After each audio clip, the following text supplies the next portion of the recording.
Right then, lads, welcome back to Cossy's Arsenal podcast. My name is Cossy. Good morning, good afternoon, good evening, wherever you are in all parts of the world. We are back again. 7 things we learned from Arsenal 5. Norwich. Now, this time it's going to be 7 things we learned because I really got a couple of things to talk about that game. And of course, we're going to be diving straight into it. Merry Christmas once again. I know now it is over. Boxing Day gifts from Arsenal were received there. And of course, we are going to be discussing the 7 things, the 7 talking points in that game. Make sure you smash a like on the video. Let's get this one to 200 likes right there, lads, because it was a very emphatic victory. So let us get it to 200 likes. And I'm going to say, Melbet, thank you so much for always sponsoring us in the last 30 days. We are moving slowly but surely with Melbet. They're saying if you want to bet earn some more money, it is with Melbet. So make sure you do check them out. Link is in the video description. Use my promo code Cossy to get a 300% bonus on your first deposit. But now, let's get to it. Yesterday, lads, it was a very good performance. It was a very good team. They lined up, but Mikel Arteta, Ramsdale was in goal, Benjamin White, and of course the likes of Kian Tierney all in there. Rob Holding making his first start in a very long time in the Premier League, alongside Gabriel Magalhaes, Gabriel Martinelli as well in the team. Granit Xhaka was also there in the team. Thomas Partey, Bukayo Saka, masterclass. Martin Odegaard, world class, and obviously Alexander Lacazette, the penalty man that never misses a penalty. I've only seen him around 1 or 2 times missing a penalty, and in the Arsenal jersey, only one time that I've seen my man there, Alexander Lacazette, missing a penalty, and obviously coming from the bench was Emile Smith-Rowe to complete the 5-0 victory there for Arsenal at the Carrow Road. But what exactly did we see? What exactly did I learn? And what exactly did we learn from that victory? Point number 1, lads, is the goals galore, and our goals are back. Really, I missed this part of our game. I really missed the part where we score goals. I just missed the part where Arsenal can come into a game and they score 4, and they score 5, and they score 6, and they score 7, and they score 8 goals in one game. And finally, lads, it's back. The goals are back. The goals galore there. We are back at scoring goals. We have scored now 10 goals in the last 2 games. 5 against Sunderland with a hat-trick from Eddie Nketiah, and of course 5 there against Norwich City with a brace from Bukayo Saka. This is really impressive. This is a lot of work being done, and this is a lot of progress in this Arsenal side, because at the beginning of the season we said it, that we are not scoring, we are not creating. What is happening? But finally, Mikel Arteta there turning things around and finding an answer, finding a solution to why we were not scoring goals, finding a solution as why our press was very poor. Yesterday we saw the Arsenal side really having 16 shots on goal, 6 on target, 5 goals from 6 shots on target. You can just imagine 6 shots on target, 5 goals. That means we are becoming more clinical. That means we are creating more bigger chances, and that means we are taking those chances. If we can just move at the pace, really, Tottenham, Manchester United, there is no way they're going to be finding us, because we will be cruising there ready. Of course, in January, the next game that we are playing is Manchester City on the 1st of January. But I'm telling you what, I'm not even scared of that game. Absolutely, I'm not scared of that game, because even if we lose that game, we will be a little bit far, and we will be clear, because there Arsenal have 9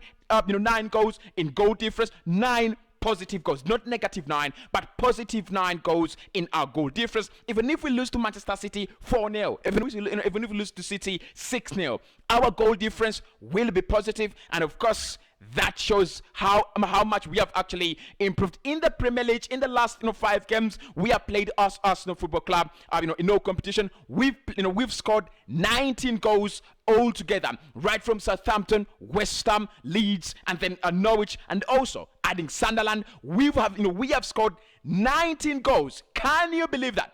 Can you believe it? The goals galore, lads, is back. And I've already said that you need the goals. You need the goals to win games, but you also need that cushion. You also need that goal difference, because there are times when the league position, whether you're 4th or 5th or 6th, it's gonna be decided by how many goals you have. Currently, Spurs have a positive goal difference at the moment, and that shows you even if we were tied on the same points as Tottenham Hotspur, we would be ahead of them in terms of goals. But I'm gonna say very, very, very good work there by the team, creating the chances. Martin Odegaard, masterclass. We'll talk about it, Odegaard, later. But I'm going to say the chances he created yesterday, absolutely world class. Saka there trying as much as he can to find the back of the net. He should have scored a hat-trick. I'm going to say if Mikel Arteta left him on for some more minutes, he could have scored a hat-trick, but I couldn't care less, lads. The goals are back, and that Arsenal side finally finding the goals, finding the back of the net. We do not have Pierre-Emerick Aubameyang. We do not have a lethal striker at the moment, but you can see Emile Smith-Rowe, 8 goals already this season. Of course, my man there, Gabriel Martinelli, 4 goals. Saka, 5 goals. Martin Odegaard, 5 goals. You can see that the goals are there. Like I said, 3 goals this season. You can see we are back at scoring goals. We are defending well. Our midfield is stable. And then the scoring, the press is actually getting better and better.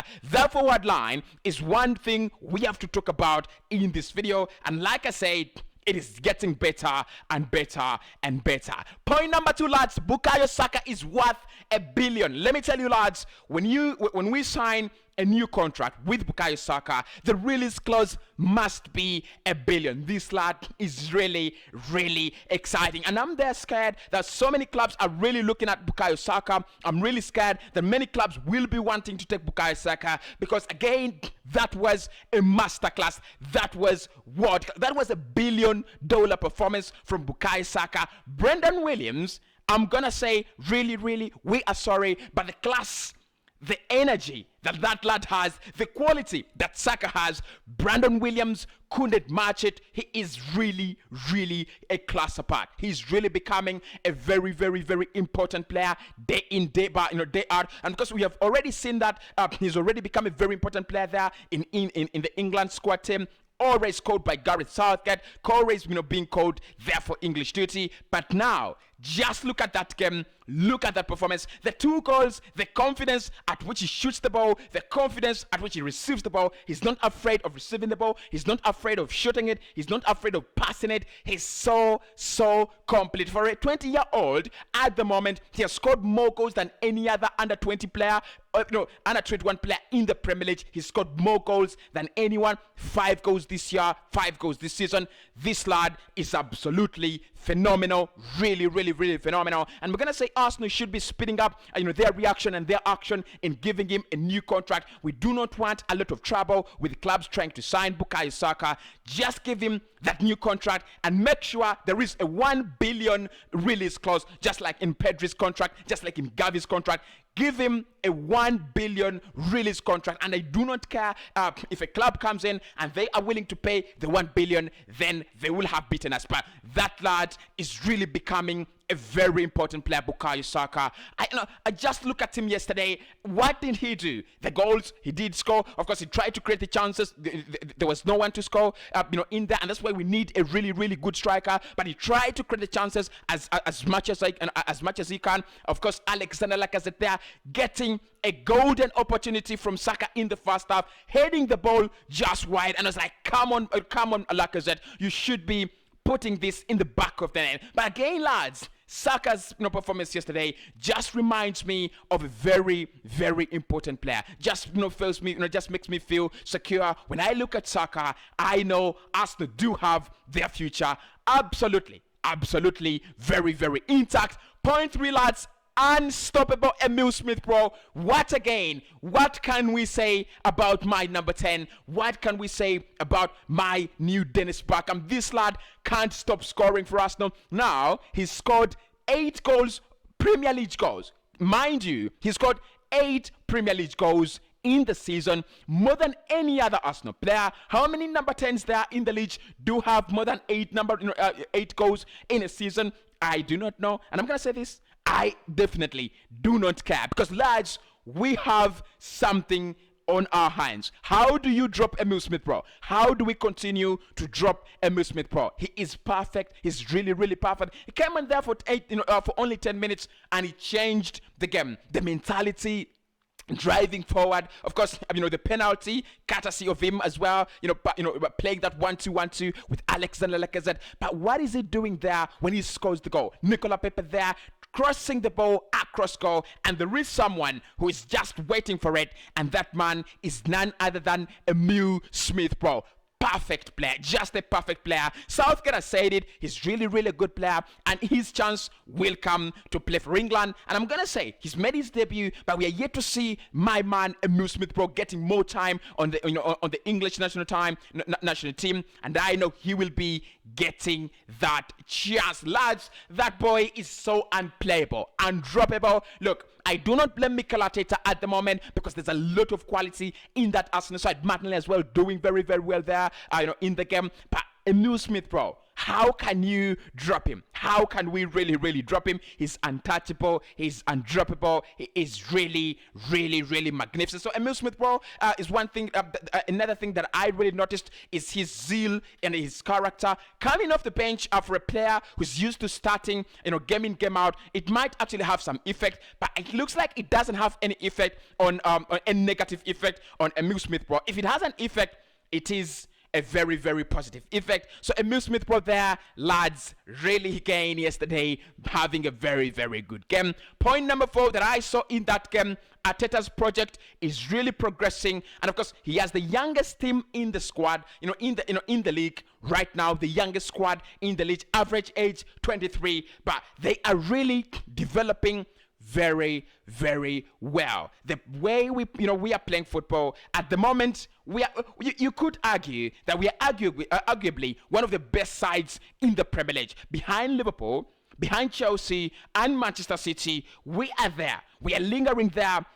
Among the best teams in the Premier League, because again we are now very balanced, and that is what we were asking for. We were asking for a balanced team, a team that doesn't concede reckless goals, a team that has that can control the midfield over game, and of course a team that can also have a very quality press, scoring the goals there. And I think we have one there, because I'm just looking at that side, and I'm gonna say one team at one point in time this season that was at the bottom of the table, and now we are in the top 4, and we are there very comfortably. Yes, Spurs do have some games in hand. Yes, Manchester United do have games in hand, but it doesn't matter, does it? It really doesn't matter, because the more I think about it, the more I look at it, how is Spurs going to win all those games? This January, we are going to play them, and if we can beat them in January, it will be over for Spurs. And obviously United will have to play them in the second leg at the Emirates Stadium. Bring it on, United, bring it on. You will actually face it rough there at the Emirates Stadium, because we know at the Emirates Stadium at home this season, no team has collected more points than Arsenal at home in this season. So it's really brilliant, lads, that the project is actually progressing in so many parts. You look at the defense, is really doing well. Rob Holding yesterday played alongside Gabriel Magalhaes, and Ben White played as an inverted right back, but they played so well. They played very well. It's like they have been playing together all the time. I think the project is really progressing. If Mikel can make this work, if you can just keep this up, lose some games, draw some, and win the most of the of the rest of the games, we will be back there on Europe. Because now January, February, March, April, May, we have 5 months only there to the end of the season, and that means we have 5 months to go back to Europe. I'm really fed up. I'm really frustrated. When we are not in Europe, I'm not really happy, but I'm gonna be another happy lad, because we are gonna be back in the Champions League. We're gonna be back there.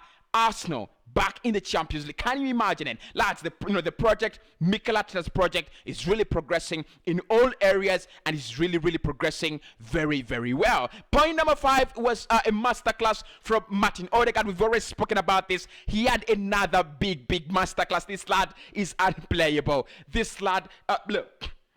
If anyone said down there, in the summer that this lad is not good enough, this guy is too slow, this guy does not have the talent, you are absolutely wrong. Yes, I prefer James Maddison, and Maddison is also doing very well for Leicester City. There is already on fire, but Odegaard is on fire as well. When he doesn't score, he makes an assist. When he doesn't make an assist, he scores. At times, he does both of them.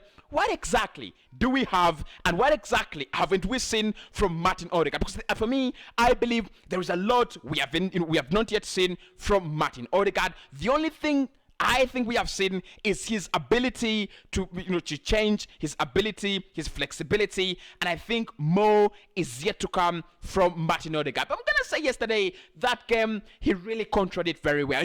He's a game controller. I've always said that in the summer when I was comparing him to James Maddison, I said Maddison is a very good good player in terms of the end product, but Martin Odegaard is a game controller. He controls the game. He loves the game to be played through him. He's not afraid of picking up the ball. He's not afraid of getting into spaces to get the ball, and he's not afraid of making those clever passes. Yesterday we saw another very clever pass to Kian Tierney, picking out Kian Tierney in space, and of course getting the Norwich centre backs off guard.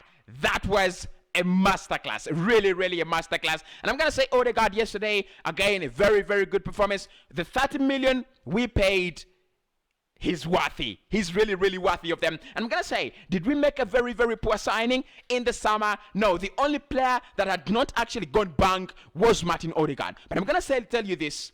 He's actually more talented than any other player in the Arsenal squad. And if you look at this talent, you might say he's one of the best talents, top 10 best talents in the Premier League. Really talented, really talented, and he's getting that environment where he's loved. He's getting that environment where the manager trusts him. He's getting that environment where he feels special. He's gonna do very many things.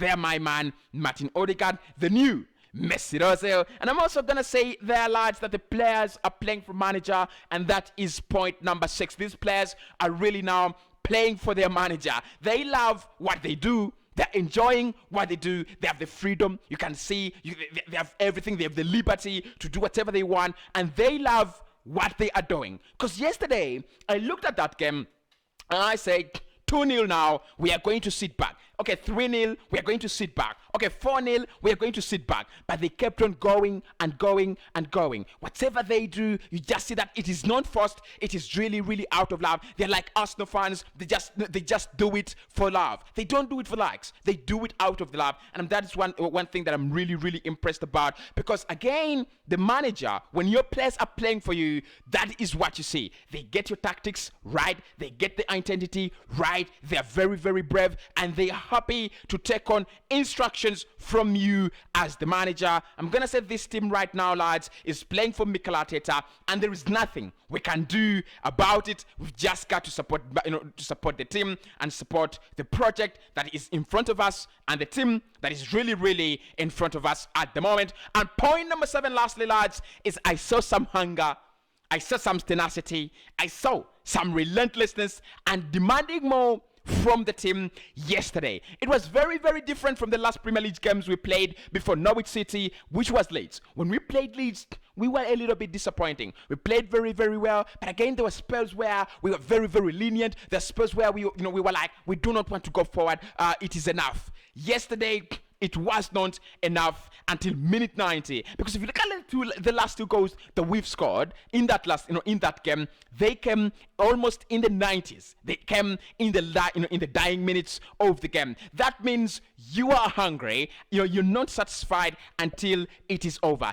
That is something we need to see game in, game out. Even if it is City, even if it's Liverpool, even if we are playing Barcelona or Bayern, don't rest. Don't try to underestimate a team, and do not over-respect a team. Yesterday, lads, the hunger was there, the tenacity was there, the pressing, the pressure, everything in that game. But one thing I loved about it, we didn't stop in the first half. We went on and on and on and on. So those are the 6 things I saw in that game. And of course, Alexander Lacazette, we have tried to offer him a new contract. Let's hope he will sign that. But of course, in the upcoming transfer video, I'll be discussing more of Alexander Lacazette. Smash a like on the video, and I'll speak to you right in the next one.